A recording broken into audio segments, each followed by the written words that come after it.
عالمی شہرت یافتہ دو خواتین وزارت عظمیٰ کے عہدے پر رہتے ہوئے مائیں بنیں۔ ان دونوں خواتین نے سیاست کے میدان میں اپنا لوہا منوایا اور یہ دونوں عالمی سطح پر جرأت و بہادری کی علامت بھی رہیں۔ ان میں سے ایک خاتون صرف 35 برس کی عمر میں وزیر اعظم بنی، جبکہ دوسری وزیر اعظم کے عہدے پر فائز ہوئیں تو ان کی عمر 37 سال تھی۔ ان دونوں خواتین کو عالمی میڈیا میں خاص اہمیت دی جاتی رہی۔ صحافت کی دنیا میں انہیں نیوز میکر جانا جاتا تھا، یعنی ان کی ہر سرگرمی میڈیا کے لیے نیوز بن جاتی تھی۔ یہ دونوں ہی خوش اخلاق اور خوش لباس بھی تھیں۔ مسلم دنیا کی پہلی وزیر اعظم کا اعزاز حاصل کرنے والی محترمہ بے نظیر بھٹو وہ پہلی خاتون ہیں جنہوں نے اعلیٰ عہدے پر رہتے ہوئے اپنے بچے کو جنم دیا۔ بی بی نے 1977 میں اعلیٰ تعلیم مکمل کرنے کے بعد سیاست کی دنیا میں قدم رکھا۔ وقت نے ثابت کیا کہ سیاسی میدان محترمہ کے لیے پھولوں کی سیج ہرگز نہ تھا۔ بے نظیر بھٹو 1988 میں وزارت عظمیٰ کے عہدے پر فائز ہوئیں اور انہوں نے 25 جنوری 1990 کو اپنی بیٹی آصفہ کو جنم دیا اور دوسرے ہی دن دفتر پہنچ کر معمول کے سارے کام نمٹائے۔ محترمہ نے ڈیلیوری کی چھٹیاں بھی نہیں کی تھیں۔ ایک انٹرویو کے دوران انہوں نے کہا کہ وہ اپنے عوام کے لیے مثال قائم کرنا چاہتی ہیں کہ اعلیٰ عہدے پر رہتے ہوئے بھی ایک خاتون اس مرحلے سے گزر سکتی ہے۔ محترمہ بے نظیر بھٹو کو جرأت، ہمت اور بہادری یقیناً ورثے میں ملی تھی۔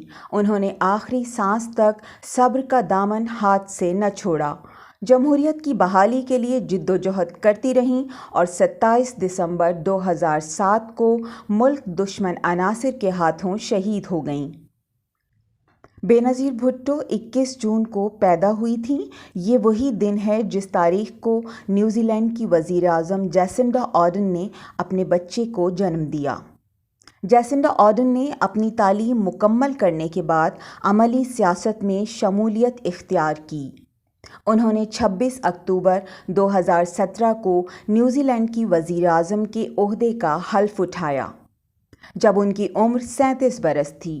جیسنڈا آرڈن کے ماں بننے کے واقعے کو عالمی میڈیا نے غیر معمولی اہمیت دی تھی، جبکہ بے نظیر بھٹو صاحبہ کے ماں بننے کے معاملے کو رازداری میں رکھا گیا تھا۔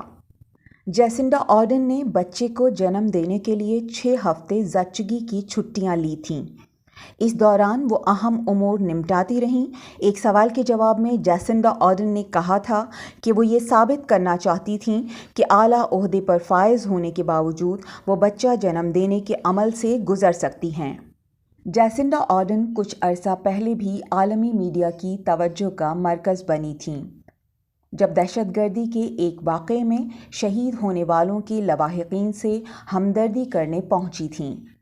مسلم کمیونٹی کے لوگوں سے ملنے کے لیے انہوں نے سیاہ لباس اور سیاہ دوپٹہ پہنا ہوا تھا۔ نیوزی لینڈ کی وزیر اعظم نے مسلمان برادری سے معافی مانگی کہ وہ اپنے شہریوں کو تحفظ دینے میں ناکام رہی ہیں۔ غم سے نڈھال لوگوں سے مل کر وہ اپنے اشک نہ روک پائی تھیں۔ محترمہ بے نظیر بھٹو کارساز سانحے کے شہداء کے ورثاء سے ملنے ان کے گھر پہنچ گئی تھیں اور ان کے رنج و غم میں شریک ہو کر وہ بھی رو پڑی تھیں۔ یقیناً ان بہادر اور حساس خواتین کو رہتی دنیا تک یاد رکھا جائے گا۔